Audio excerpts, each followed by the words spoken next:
Bismillahirrahmanirrahim. Assalamualaikum warahmatullahi wabarakatuh. Nama saya Pembe Purnama Dewi, NIM 19531188, lokal PAID 3G.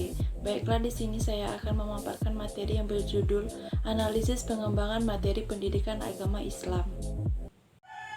Pendidikan agama Islam adalah pendidikan yang terencana untuk menyiapkan peserta didik dalam meyakini, memahami, menghayati, dan mengamalkan ajaran Islam melalui kegiatan, bimbingan, pengajaran, atau latihan.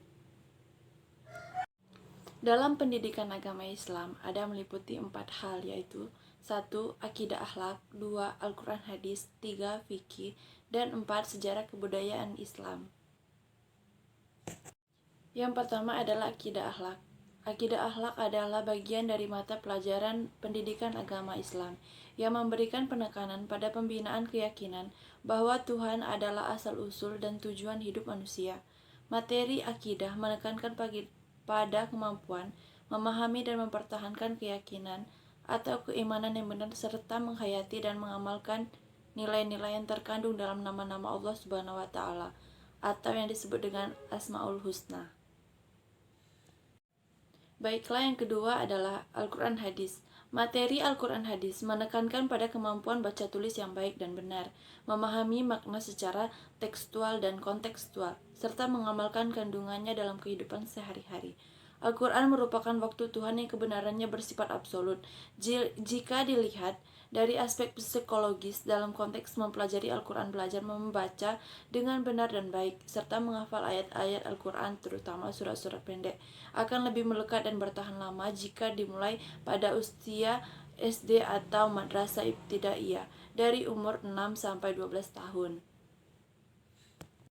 Baiklah, yang ketiga adalah fikih. Materi fikih adalah bagian mata pelajaran pendidikan agama Islam yang diarahkan untuk menyiapkan peserta didik agar dapat mengenal, memahami, menghayati, dan mengamalkan hukum Islam, yang kemudian menjadi dasar pandangan hidupnya.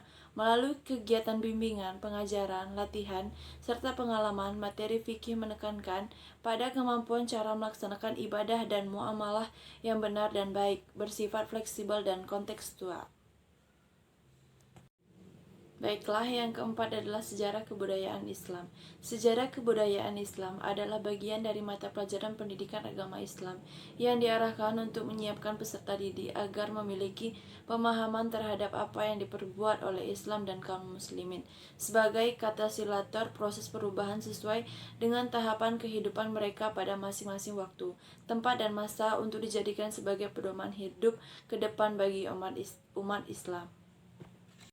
Materi sejarah kebudayaan Islam juga menekankan pada kemampuan mengambil hikmah dan pelajaran dari peristiwa bersejarah pada masa lalu yang menyangkut berbagai aspek sosial, budaya, politik, ekonomi, iptek, dan seterusnya, serta meneladani sifat dan sikap para tokoh berprestasi dari Nabi Muhammad SAW. Itulah materi yang dapat saya sampaikan. Jika ada kesalahan, saya minta maaf. Kepada Allah saya mohon ampun. Wassalamualaikum warahmatullahi wabarakatuh.